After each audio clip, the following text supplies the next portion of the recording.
Reading is a beautiful place, but it's also full of wonderful people. We have business leaders, community leaders, faith-based leaders, all of them working towards a singular goal, and that's to make this a great place to live. I wanted to showcase these people, give their perception of the place that they call home. This is All Reading. There's obviously phases of a woman's life, and there's commonalities throughout that for health concerns, things like that, but at each phase there's something different. So like, what are the top 5 or top things you think of at each phase? Advice for women for health? There's some things that stay true throughout your whole life.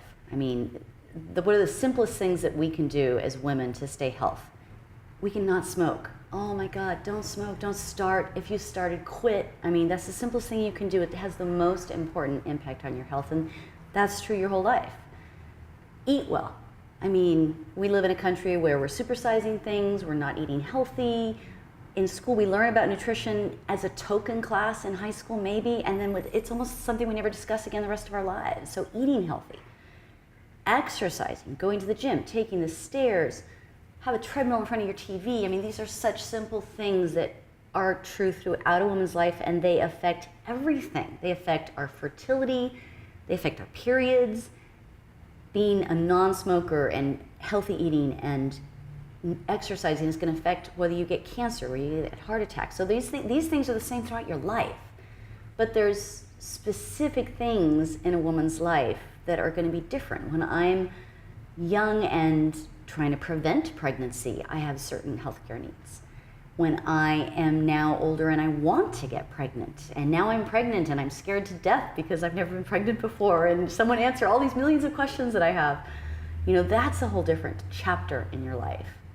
And when women start to go through empty nesting and then menopause hits, and we now live a third of our lives after menopause. And so that's a whole chapter in our lives, and it's so different from the chapters that came before.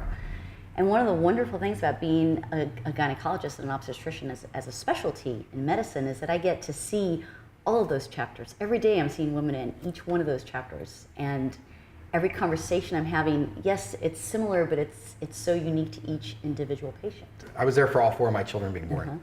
And so before the first one was born, I'm one of those people that they have notes that says when he draws blood, oh, make him sit down. I pass out. Not a manly thing to admit, but I'm wearing pink today. And so I feel, you're in touch with your feminine side. Yes, I feel very in touch with my feminine side. And so when I was a little intimidated the first one, but it was an incredible experience. And I wonder, since you do that, you're there for so many births. Is it it's old hat, you know what I mean? It's not. I have actually delivered, I kid you not, over 4,000 babies. Wow. That's so many babies. And I've got babies now. I go to my son's high school events and parents come up and they go, "Oh, Dr. Serr, you delivered my son." And I look at the son and I look up at the son who's taller than me. And I'm like, wow. So it's just amazing. The wonder never ceases. You're bringing a life into the world, and I'm the first person to hold that baby as it comes out, and the first person as it cries, and it's just amazing. We had, knock on wood, when our children were born, they were all, easy pregnancies, I think, and births, but it's very stressful being in that room. Maybe it's because I was the dad, but that's a lot going on. My wife, the first 2 pregnancies, the first 2 births, she used, what do you call it when you get the drugs to help you Epidural. out? But then she read, hey, don't do that. And so the natural childbirths were the 3rd and 4th one. A very different experience. It's a very different experience. Holy moly. There was a lot more going on. My wife told me afterwards, she's like, I knew it was stressful because you were quiet and you never stopped talking. And I was like, oh. Women have had babies for thousands and thousands of years before we had modern medicine. And so childbirth is a natural event, and it'll go just fine even if there's no modern science being used. Part of my job as an obstetrician is to be there for the few births that go wrong, for the mom who does hemorrhage, or for the problems with the babies. I mean, every time I do a C-section, I save a baby's life. And we talk sometimes in this country about we do too many, but we gotta remember the reason we do them is we're saving a baby. And so there's natural births and there's not natural births. When it comes to epidurals, everyone else always wants my personal opinion. Oh, do you believe in epidurals or do you not? And I must admit, I've had 4 babies. And so I've also had kidney stones, and I've discovered that when I have a kidney stone, I really want something to take the pain away, and when I have labor, I really do too. So I had epidurals with all 4 of mine. But it's a very personal choice, and I tell my patients, I go, there's no merit badge. When your child goes to college, there's not a question on the application that says, did you have a natural childbirth or not? But it's just a personal decision. It's how you want to experience, and for some women it's real important. But ultimately, at the end of the day, the goal is healthy baby, healthy mom. Of course. And that's what the focus is, and how we get there isn't as important as the end result then. So you have to learn as a parent to really roll with the punches. One of the biggest challenges that I've had as a parent is one of my 4 children is autistic. And that was a real challenge. You feel like somehow it's your own fault as a mom. You can't help it. There's something wrong with your child. You should have been able to prevent it. And I get teary-eyed even now, and he's 11 years old. But that was really an experience in rolling with the punches. And we've had to discover how to interact with an autistic child. Autism, obviously it's become a subject that's near and dear to me. But autism is a spectrum disorder, which the definition means that you have children who are affected to various degrees. And so you'll have very, very severely affected children, and you'll have very brilliant, intelligent, yet socially awkward children, and anywhere on that spectrum includes autism. My son, when he was diagnosed, he didn't speak. We were told as parents he would never be able to attend a normal school. We delved both into traditional medicine and into holistic treatments, primarily diet, and limiting the exposure in our household to toxins. Some of the latest research on autism talks about the fact that maybe autism is actually a genetic mutation that prevents your body from clearing all the toxins that are so prevalent in our modern world. And so we tested my son to see what was building up in his body, and he was building up flame retardant. He was building up Teflon. These are things that he breathes in or eats Teflon from the cookware. And so we switched out all the mattresses, we switched out all the cookware to cast iron. There's a lot of body of evidence saying that gluten-free diets help, as do milk. Gluten is wheat, so the protein in wheat. And there's so many benefits to being gluten-free. It's a huge push across the nation right now. But for autism, it means that your gut isn't as leaky, so you don't absorb these things that then your body isn't doing as good a job of clearing out. So we went gluten-free and we went milk-free. We started speech therapy, we started play therapy. Today my son is just started middle school, and he Very is nice. in a regular classroom without an aide. Awesome. So it's amazing. Is he still autistic? Absolutely, but he really, when you're diagnosed, it's not like you're going to be necessarily exactly that way. It's a snapshot of where you are now, and you can improve with therapy and diet. That's powerful. I gotta be honest with you. While you were talking, I was like, kind of like my eyes were getting misty. Like somebody was cutting onions or garlic. I'm sure that's what was going on somewhere around here. One of the things while you were talking was I was thinking about, you guys are really into, what's the right term? Well, you're really into Star Wars and Star Trek. You're trying to say I'm a geek? Hey, right back at you. Card-carrying geek. You know, may the fourth be with you. Okay. But you guys went to Comic-Con. And yes. I was just thinking about the interaction, because I'm thinking like that's big environment. I'm intimidated by that environment. So how did the family do in this huge environment where everyone's dressed like an alien? Comic-Con in San Diego is one of the biggest science fiction comic book conventions, and now it's Mecca. all over the news. It's the news. nerd It's the Mecca. Mecca. It's the nerd Mecca. I am proud to say that I have won Best in Show at the San Diego Comic Convention in the cosplay competition. It's now called cosplay. When I started this when I was in high school. It was just costuming. Now it's cosplay. But yeah, I went to a very tiny little I heard about a little tiny convention, and I ran to my grandmother and I said, Grandma, teach me how to sew. I need to make a Star Trek uniform. And that was my first costume. And that was the beginning. And it culminated with you winning twice? Culminated, I've actually won it at San Diego Comic-Con, at the World Science Fiction and Fantasy Convention, at the Northern California Science Fiction Fantasy Convention, at a bunch of ones. The San Diego one, it doesn't get any higher. That's the world. It's just amazing. It's World such Cup a fun thing. It is. Yeah, sci-fi. And, what did you guys go as? What was the costume theme? That year, we did Beauty and the Beast back when before the live action film. Actually, this was just the animated, the Disney film, and we did Beauty and Belle and Beast in the beautiful yellow gown, and the Beast in the big blue frock coat and the whole headpiece, and then we did the Clock and the Candle, Lumiere and Cogsworth, in full parade style versions with people inside of them.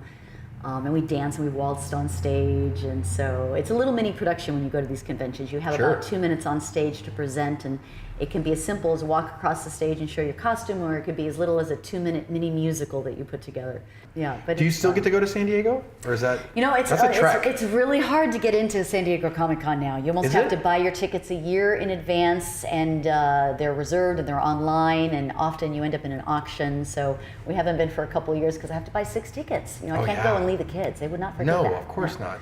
Of course not. But we've been going to local cons, and WorldCon, the World Science Fiction Fantasy Convention, is in San Jose next year. Are you going to be there? Oh, of course. Oh, very nice. Absolutely. And you don't have to give away any secrets, but are you guys going in costume?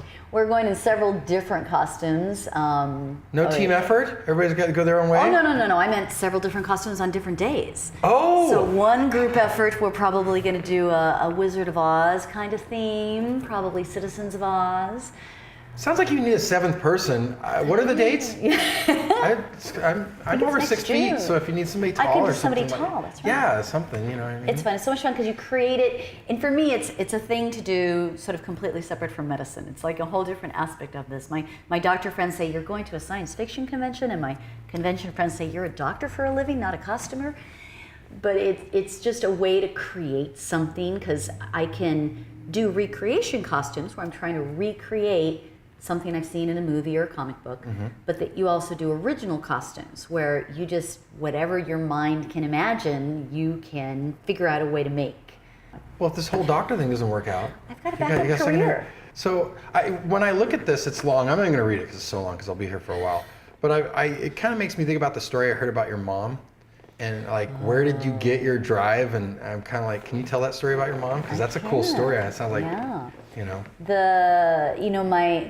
my family's story on my mom's side of the family is an immigrant story. It actually starts with my grandfather, and he came over from England to Canada when he was about 7-8 years old. He remembers the trip on the steamboat.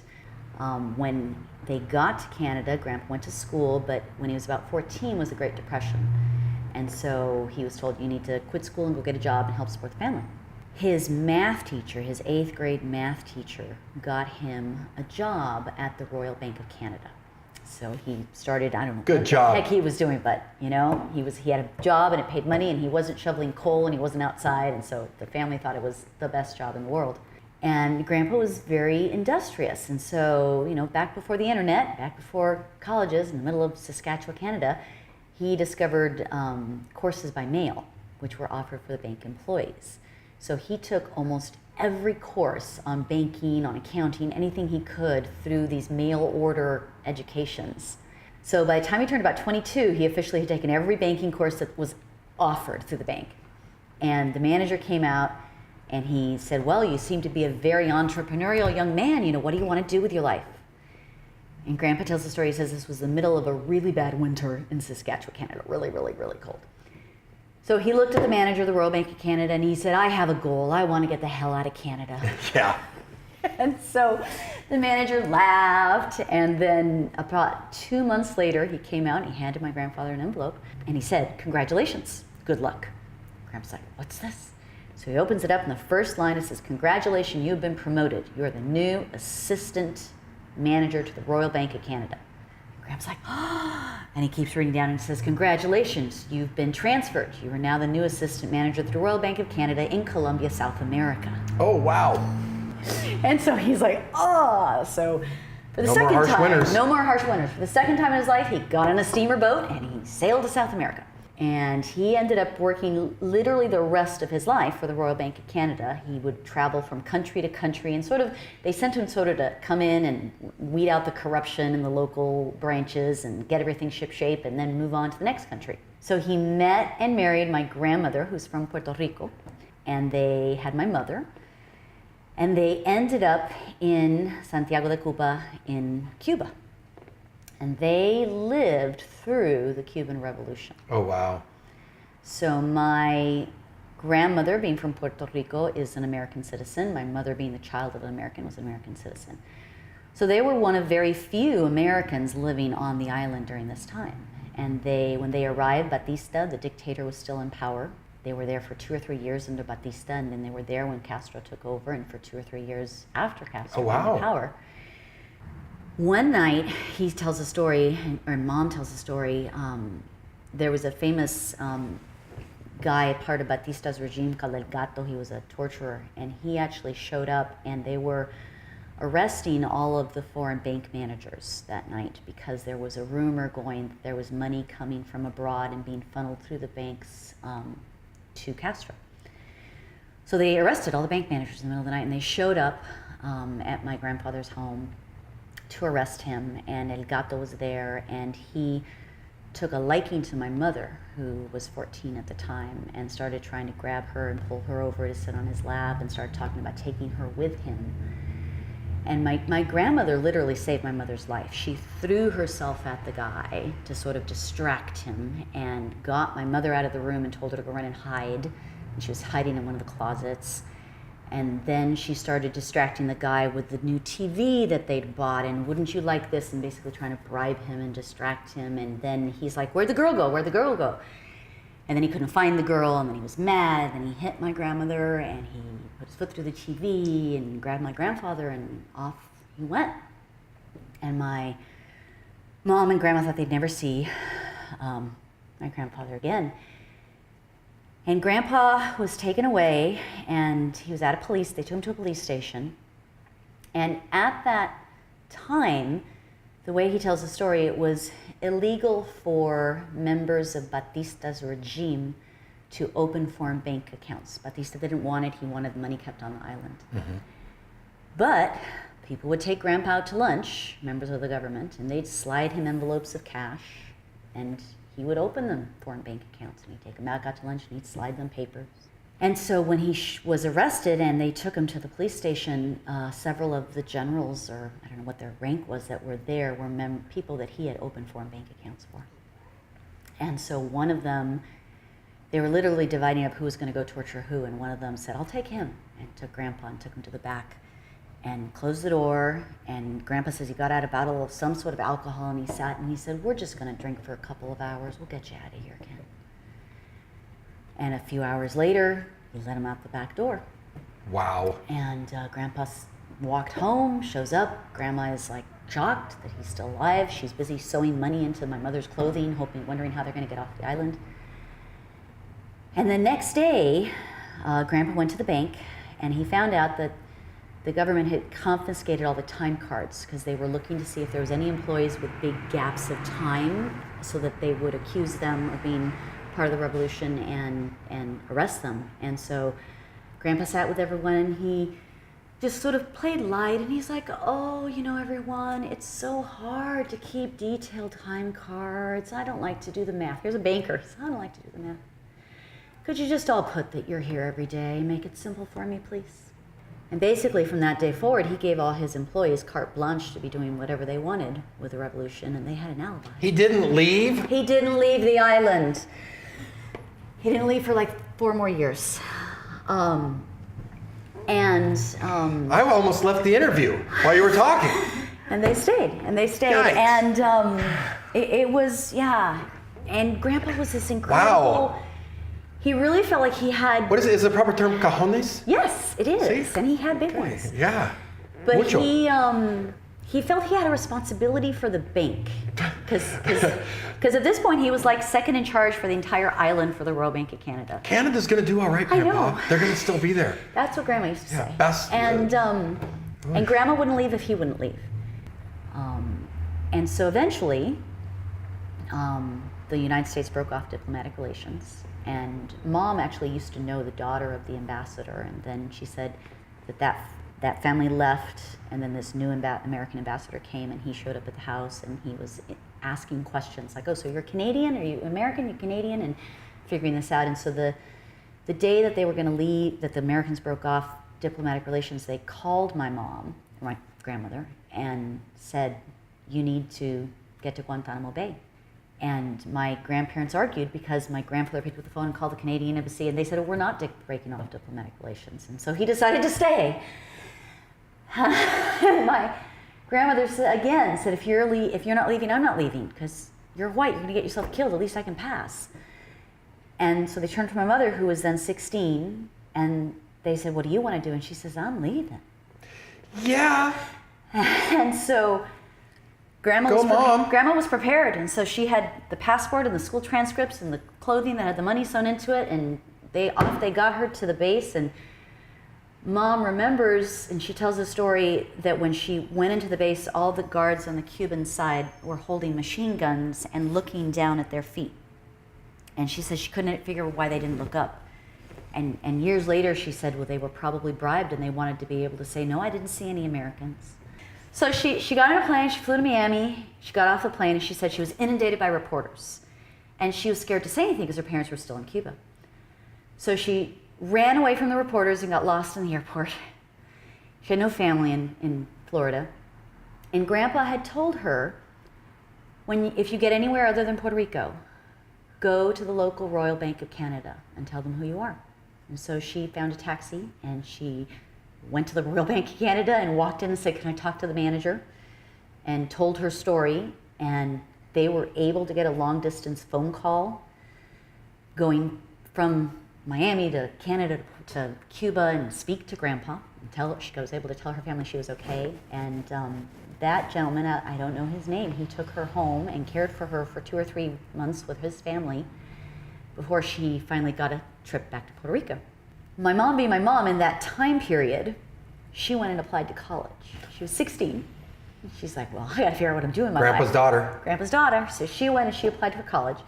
But then they got her a plane to Puerto Rico, so she went to Puerto Rico. And then at this time, back in Cuba, Castro decided that he wanted to have a Royal Bank of Cuba, and he was going to close the foreign banks mostly. And so the borders were closed, but Grandma and Grandpa, being Canadian, were allowed to actually pack their belongings and leave. So Grandpa gets transferred to Colombia, where all the drug cartels are. And out of the frying pan and into the... And so they call my mother. And they say, well, come live with us in Colombia. And she's like, no, thank you. I got accepted to the University of Miami. Nice. She's like, I'm going to the United States, and I'm going to college.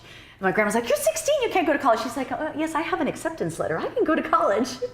And off she went to college. I think she went to Barry University. And I'm thinking of that. So, no, you can't go to college. Right. Come to Columbia. Yeah, come to Columbia. And so my mom went to college. She got, she got a master's in mathematics. My mother's a very smart woman. Wow. She met my father, who was getting a PhD in electrical engineering, another very smart man. And they met and married and eventually moved back to Puerto Rico, which is how I ended up being raised in Puerto Rico. Which I said I was there until I moved in high school to California. So what brought you to California? Well, parents chose Puerto Rico didn't have a revolution, did it? No, it didn't. Does the story repeat itself? No, I think my and then Oscar de la Hoya and Menudo invaded Puerto Rico. And at first, people were happy. And I have to say, I have extended family on the island. Please, anybody watching, donate to the Red Cross. Puerto Rico has been devastated by this last hurricane. I've got my mother's cousin texting from a phone that she's charging from a car, and she doesn't know because there's no power. The whole island has no power right now. Please, wow. please donate to the Red Cross. Absolutely. But it's crazy. But what took me from Puerto Rico to California, that was my parents' choice. They're the ones that moved. So you didn't have family? It was just the family. The family moved. Yeah. For some reason, I think I was repeating the story where you had to come out by alone. No, that was Mom. No, the whole family moved to California. Where'd you guys move to in California? Marin County. Nice. Yeah, because my parents both ended up with their higher degrees getting into computer programming from the ground up, so to speak. So that was the hot area for computer programming. What year is this? This is like 80s. I graduated in 85. Okay. Yeah. Oh man, this is Silicon Valley's about to explode. Yes. Good timing. Good timing. So that's what that's what took them to California. But it's funny because my parents all computer, mathematics, engineering. So when I said I was majoring in biology, they're like, well, what do you do with a biology degree? Yeah, there's no future in that. Can you really get a job? Yeah. Does there work for biologists? But I ended up a doctor, so it worked out okay. You went to Santa Cruz.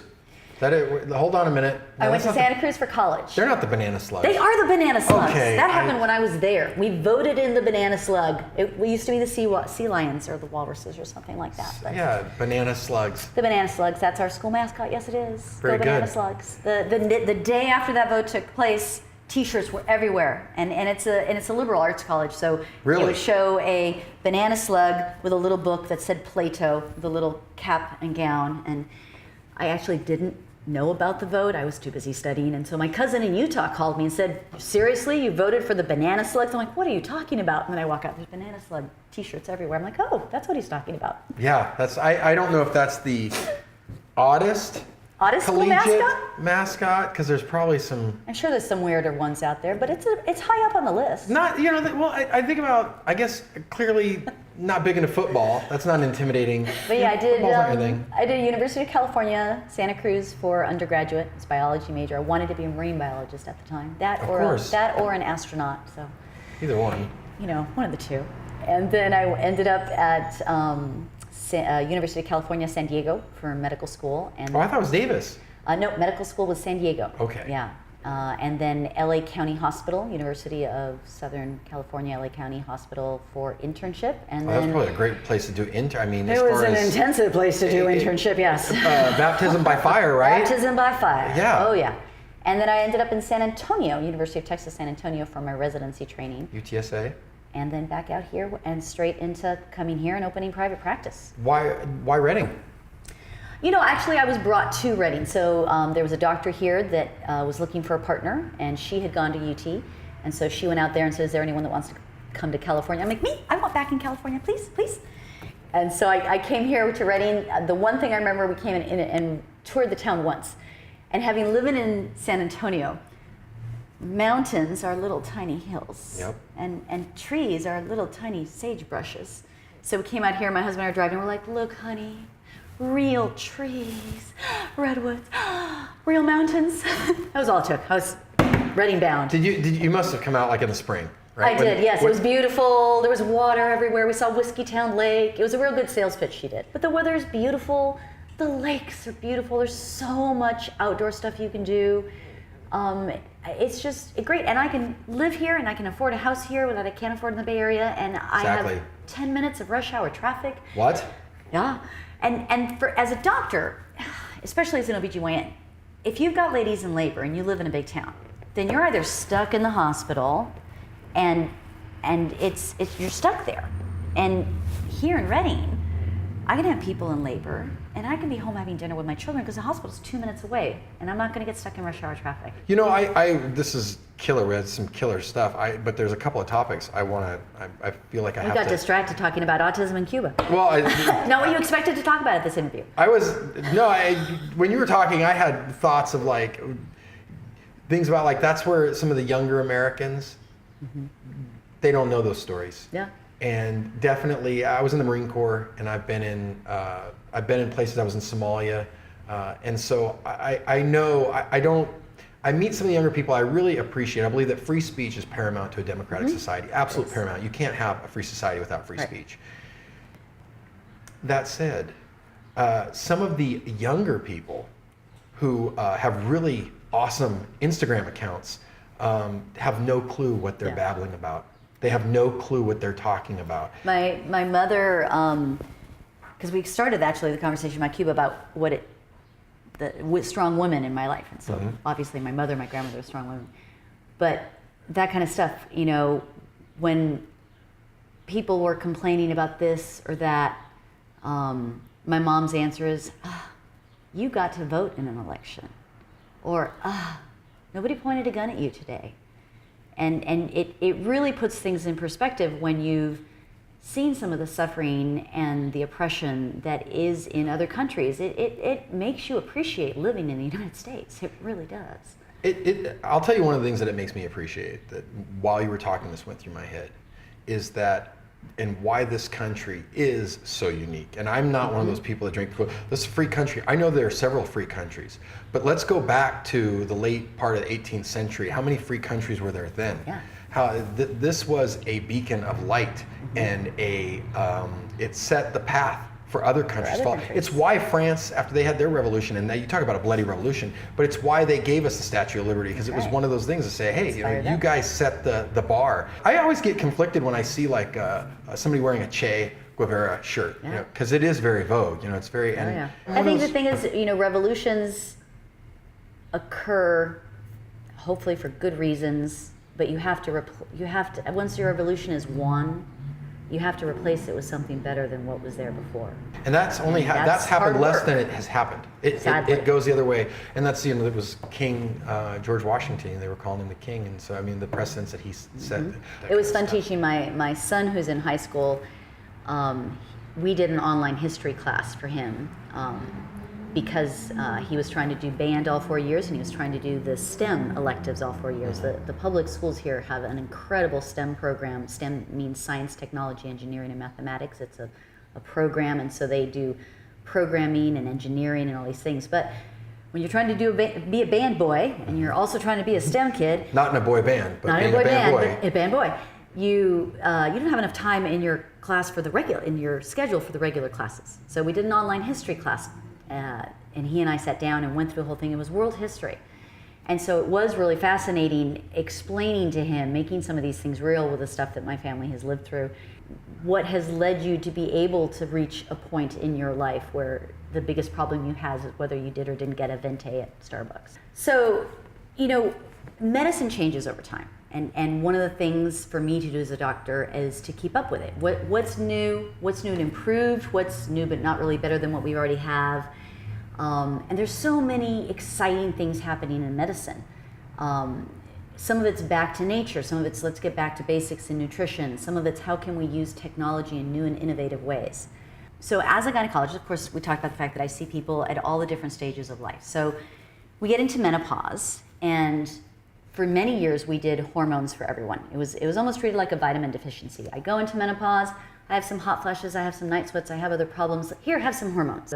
The role of a doctor is to say, tell me what's bothering you, and let me tell you all the options and choices you have on how to try to fix it. And does this choice have some risks or some side effects? Which one's going to work best for you? As a parent, you make choices in life. How much are you going to let your children try different things? If they start T-ball, do they have to finish the season? I mean, all these decisions you make. We almost overthink it as parents, But one of the decisions my husband and I did make early on is that we wanted to put our children into martial arts. And we sort of made the deal, which the children didn't even know about the deal because they were too young. They learned later that the deal was that Mommy and Daddy chose karate. You will do karate. And then you choose your second activity, whatever you want to be. And they are still doing karate now. My oldest son just turned 16. Very nice. He is a 3rd degree brown belt. Nice. So he will test next year for his black. Oh, very good. I'm so proud of him. But all of my children have stuck with Scott. The way that he teaches, which is what martial arts is about. I mean, it's about self-defense, yes, but it's about learning respect. It's about having a drive to improve yourself. The person you're competing against is yourself. You have to make yourself better. Every time there's a tournament, Scott sits all the kids down and he talks to them about trying your best. And the phrase that I've heard him say is that winning isn't everything, but trying to win is. And your best is good enough. It is good enough. It doesn't matter if it's as good as the next person's, but I expect your best. And they've learned confidence. All of my children they're like me. They're very outgoing. They talk. They have no shyness. And whether they've inherited that from me, I also attribute it to the fact that they've done martial arts. Because if you can get out as a little 6-year-old and compete in an entire auditorium in front of 3 black belts who are going to judge you, then when the teacher calls you up for the spelling bee, that's no big deal. No big deal at all. It's just no big deal. Is there anything else? Are there any points that you'd like to talk about? Is there anything that you'd like to? Anything? I just want to say, Reading is a great town. It's a great town to live in, to work in. It's a great town to raise kids in. For women, you know, as a doctor, if I have to say something, I have to say, please, self-care is the best form of health care. You need to not smoke, you need to diet, you need to exercise, you need to eat right. If I was going to talk as a parent, your best is good enough. Just try your best. You just have to love your children and support them and let them make mistakes and let them learn from their mistakes and tell them about how rough the world really is so that they can appreciate what they have. And I'm going to get misty-eyed again. And yet again, she got me a 5th time. So, you know, I know we're going to hug off camera. Okay. But we always do the handshake. The traditional on camera. handshake. Thank you so much. I really appreciate this very much.